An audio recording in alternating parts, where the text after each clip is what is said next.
rejoint, où il y avait Bamboo for Life, peut-être qu'ils n'ont pas pu nous rejoindre, qui veulent prendre la parole, naturellement, ils sont les bienvenus. Je voudrais revenir vers Gilles Lecaillon, s'il veut bien.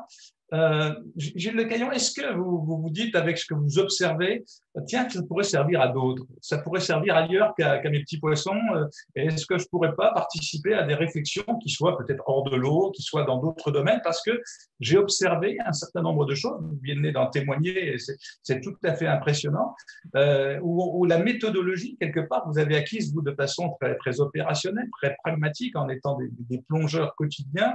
Est-ce que ça ne peut pas servir ailleurs? Ici, c'est très, très intéressant parce que bon, ça fait 18 ans qu'on est le nez dans l'eau. Ce qu'on fait aujourd'hui, mais je ne l'avais pas une seule seconde imaginé il y a 15 ans ou même il y a 8 ans en arrière, quoi. Donc, quand on fait quelque chose, quand on est dans le concret, dans l'eau, et qu'on suit et qu'on vérifie tout ce que l'on fait, on apprend énormément et en fait, on se rend compte que tout à l'heure, Manuel parlait d'externalités positives. Ça génère beaucoup d'externalités positives et une d'entre elles, c'est l'amélioration des connaissances. C'est-à-dire qu'on apprend de plus en plus en faisant, c'est en faisant qu'on apprend. Et en fait, on se rend compte que ça peut… alors au début, nous, c'était pour les poissons, mais en fait, on se rend compte que une grosse partie de l'écosystème côtier est concernée par nos solutions. Et depuis 5 ans, parce que je pense que c'est aussi là la question, c'est que Écocéan, on est très marin, hein, ok, mais en fait, on se rend compte que tout ce qu'on a appris en fait dans l'écosystème marin est largement transposable dans un écosystème continental eau douce. Alors, en faisant ça, donc aujourd'hui on le fait, et en fait on se rend compte que les fonctionnalités écologiques, parce qu'on a repris les mêmes, j'allais dire, les mêmes outils, puis on a fait la même chose en eau douce, puis on se rend compte que là, paf, de nouveau, ah oui, ok, on aide la nurserie, mais en fait on est en eau douce, et là on aide la fonctionnalité de frayère, les endroits où les petits poissons ils vont pondre, etc. Donc en fait, c'est bien en innovant sans vraiment savoir parfois où on va, en faisant des belles bêtises de temps en temps, que finalement on apprend. Et ces externalités, en l'occurrence, elles sont importantes aussi à mettre en évidence, parce que certes, nous, on améliore la fonction écologique pour les petits poissons, mais aujourd'hui, on améliore les connaissances, on sensibilise énormément les enfants en se disant, ben, tiens, on travaille dans des ports, nous, dans les marinas. Bon, ben, sur les 30 personnes qui sont là, on lui dit, est-ce que vous voulez aller plonger dans une marina? Tout le monde va dire non. Or, en fait, c'est un écosystème artificiel. Il est aujourd'hui artificiel. J'y peux rien, moi. Il est comme ça. On ne va pas revenir en arrière. Donc, il faut montrer qu'il a des fonctions écologiques si on l'aide.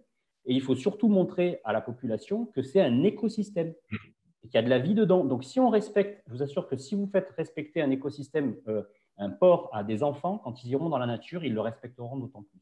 Donc, ça a énormément d'externalités positives pour le gestionnaire, voilà. Et ça, c'est pour moi quelque chose que j'allais dire, c'est une externalité de ce que je ne pensais pas. Il y a 10 ans, je ne pensais pas être en arrivé là, ne serait-ce que pour moi personnellement. Vous voyez ce que je veux dire? Ça a généré aussi chez moi personnellement des choses auxquelles je ne m'attendais pas du tout. Merci, Gilles Lecaillon. On aurait envie de vous confier le Vieux-Port aussi comme objet d'intervention et de réflexion. On y est aussi dans le Vieux-Port, on va bientôt y être. Ah, très bien, très bien. Alors, on vous attend avec impatience.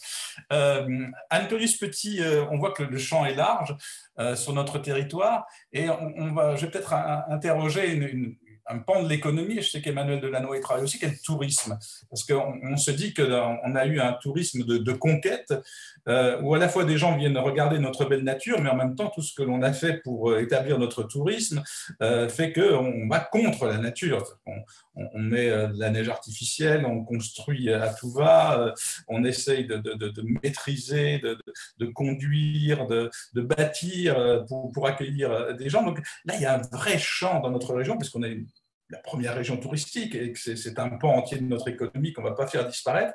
Comment est-ce qu'on peut réfléchir justement ce lien tourisme, biomimétisme? On dit, est-ce que ça peut effectivement se rencontrer, ce qui est peut-être un des jobs de votre agence. Anne. Oui, c'est une réflexion qu'on avait commencée d'ailleurs quand on a élaboré le plan régional de prévention et de gestion des déchets. On a animé plusieurs ateliers et notamment l'un sur le problème des déchets liés aux activités touristiques. Effectivement, dans cette réunion qu'on avait organisée avec des acteurs du tourisme, Office du tourisme et autres, on s'est rendu compte qu'il y avait énormément de choses à faire, notamment en mettant en lien différents acteurs, et que c'était une vraie problématique, un vrai sujet, parce qu'effectivement, comme vous le disiez, pour notre région, c'est un secteur économique très important. Néanmoins, quand les gens arrivent en vacances, soit dans leur région, ils trient mieux et ils ont certaines habitudes qu'ils ne retrouvent pas dans notre région, et donc ils sont un peu perdus et on perd le bénéfice de leurs bonnes habitudes. Soit ils n'ont pas spécialement l'habitude et de toute façon ils arrivent en vacances on oublie tout. Donc là il y a vraiment des réflexions à mener. On a commencé à travailler avec le service tourisme là-dessus dans le cadre de l'élaboration du plan régional. Mais plus loin, on est en train de travailler, notamment dans le cadre du Congrès mondial de la nature. On est en train de travailler avec l'UICN sur des parcours touristiques, donc d'écotourisme qu'on voudrait proposer. Et il y a effectivement un vrai travail qui est en route, parce que d'ailleurs, on le voit également à l'Agence régionale pour la biodiversité, parce qu'on est sollicité notamment par l'ADREAL pour des études sur la surfréquentation des milieux naturels, hein, tous nos espaces protégés, que ce soit les parcs naturels régionaux, les parcs naturels, les parcs nationaux. On voit un véritable afflux, probablement parce qu'il y a moins de vacanciers à l'extérieur de la France, et puis on va plus en proximité. Donc on a un vrai sujet. Et on est en train de travailler à la fois sur qu'est-ce qu'on pourrait faire pour répondre à cette problématique de surfréquentation qui a été extrêmement douloureux pour certains acteurs. Là, si vous en parlez, que ce soit la calanque de Figuerolles dans les Calanques ou n'importe quel parc naturel régional, c'était un vrai choc au lendemain du confinement. Comment est-ce qu'on peut faire pour améliorer l'accueil des touristes tout en proposant une vraie démarche d'appréhension, une nouvelle appréhension de qu'est-ce que c'est que la nature, qu'est-ce que c'est que des espaces protégés, quelle attitude avoir, mais tout en disant bien aux acteurs du tourisme qu'ils peuvent accompagner ces démarches et en tirer un bénéfice. Parce que, comme on le disait, il est plus temps de dire on va protéger la nature d'un côté et ça suffira. Il faut absolument que le développement économique il soit de plus en plus dans une démarche de régénération. Vous savez que la région sud, c'est ce qu'on appelle un hotspot, enfin un point chaud de la biodiversité au niveau mondial. Il faut en être conscient, et à la région sud, on en est conscient. On travaille vraiment, comme je vous le disais, de plus en plus en transversalité. Alors, d'un côté avec le service biodiversité, de l'autre côté avec le service économie, et enfin avec le service tourisme. Enfin voilà, de manière la plus transversale possible, pour aller vers des démarches qui sont plus vertueuses, parce que effectivement, on peut d'une part on peut pas se passer de l'activité touristique, mais d'autre part, on peut pas nier cette problématique, et donc voilà, on va essayer de tout concilier. Ce sont des éléments qui vont être d'ailleurs dans notre plan climat régional, une COP d'avance numéro 2 qui sera proposée au vote de la séance plénière en avril prochain. Voilà, parce que c'est une conscience qu'on a qui est très forte de ces enjeux, et surtout du rôle qu'on peut jouer, parce que la région, on a hérité de compétences très fortes, hein, puisqu'on est chef de file pour le développement économique, mais aussi pour la biodiversité, pour le climat, l'air et l'énergie, pour les transports. Donc on a vraiment un nombre de leviers incroyables pour agir dans ce domaine-là. Donc on voudrait vraiment se servir de ces compétences pour les mettre au service de la nature, de la biodiversité, et de tout ce qui nous préoccupe aujourd'hui. Et la démarche de biomimétisme, c'est, je pense, un élément très structurant pour nous dans ce contexte-là. Un gros travail de pédagogie et d'échange entre ce monde du tourisme qui effectivement profite de ce capital naturel que nous avons, et en même temps y a porté souvent atteinte. Donc le dialogue doit être tout à fait passionnant. Emmanuel Ledoux, vous souhaitiez prendre la parole. Non, c'était pour un point de complément par rapport au tourisme. L'ADEME là, a initié une démarche, alors c'est écologie touristique territoriale, le terme n'est peut-être pas encore très heureux, mais en tout cas c'est intéressant, et justement voilà, d'être sur cette démarche multifilière. Je sais qu'ils ont lancé un appel d'offres là-dessus dans le cadre d'un programme européen pour le littoral des Hauts-de-France, et il me semble que pour la région sud, c'est plus ou moins en cours aussi. Donc voilà, il va y avoir vraiment un accompagnement des acteurs pour avoir cette démarche d'intégration de tous ceux qui participent à la dynamique touristique dans une logique de préservation de l'environnement, de l'eau-tourisme. Enfin, c'est un sujet qui est éminemment passionnant. Ouais. Emmanuel Delannoy, vous faites partie de groupes de travail, si je me souviens bien, où il y a des professionnels du tourisme. Qu'est-ce qu'ils se racontent, Emmanuel Delannoy et les professionnels du tourisme, quand ils sont en réunion et qu'on leur met sur la table le biomimétisme? Alors là, on est vraiment sur une approche biomimétisme territorial et essayer de réfléchir, effectivement, comme ça a été dit, comment les activités touristiques peuvent renvoyer l'ascenseur finalement à la nature et aux écosystèmes dont ils dépendent. Donc c'est vraiment cette question d'une meilleure intégration finalement dans le territoire.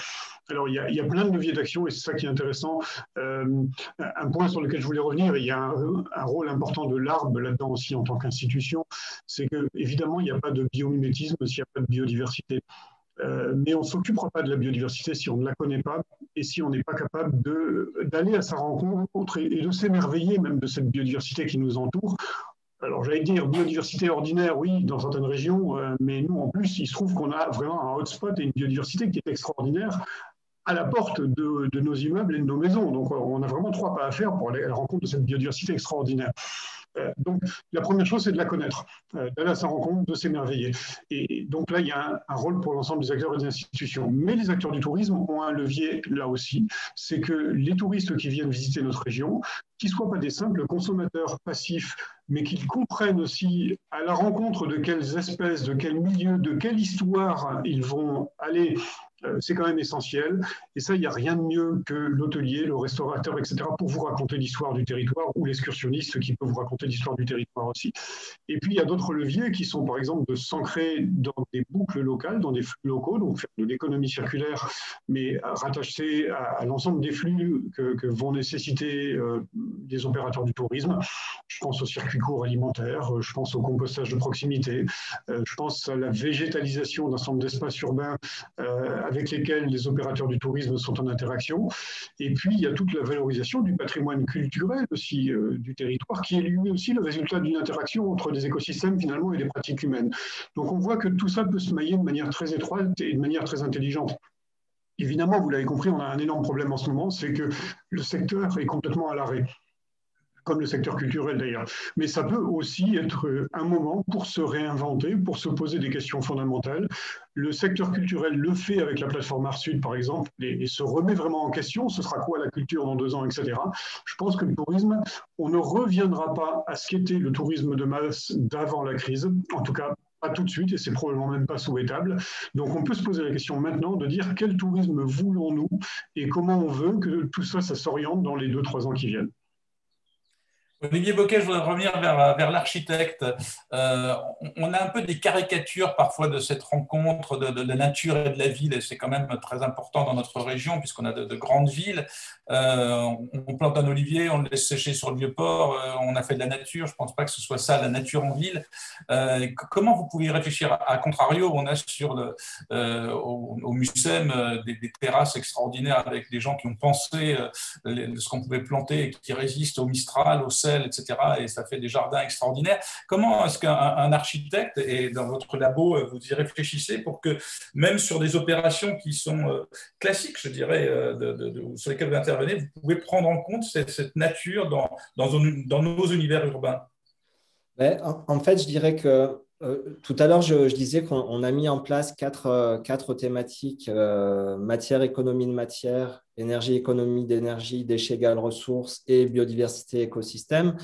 Sont des thématiques qui sont suffisamment larges et génériques pour servir à la fois dans des projets de recherche prospective que je peux mener moi plus quotidiennement et qui sont à la fois des passerelles très fortes et très évidentes avec les projets de Tangram qui répondent à des préoccupations plus quotidiennes et à des sujets auxquels il faut répondre rapidement.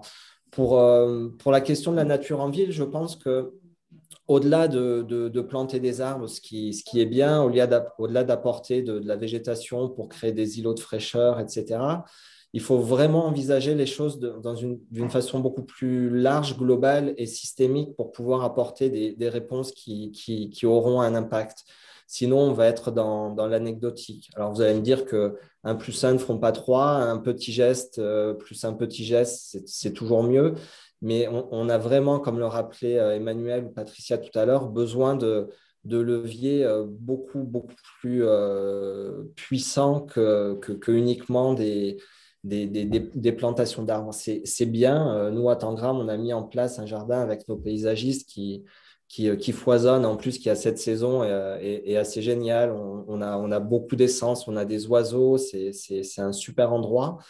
Mais ce n'est pas suffisant. Il faut vraiment envisager la coopération entre les bâtiments entre eux, qu'on ait des symbioses qui s'établissent entre les différents bâtiments, que les uns puissent être solidaires des autres, que certaines parties de la ville apportent à d'autres parties de la ville. Donc, je pense, beaucoup plus complexe qu'uniquement un apport de végétation qui serait certes mieux que rien, mais quand même anecdotique. Et peut-être pour terminer là-dessus, je pense que les crises qu'on vit actuellement, qu'elles soient sociales, environnementales, économiques, sanitaires, évidemment, sont en fait des manifestations de crise de connexion au vivant. Et de l'homme, c'est vraiment déconnecté du vivant.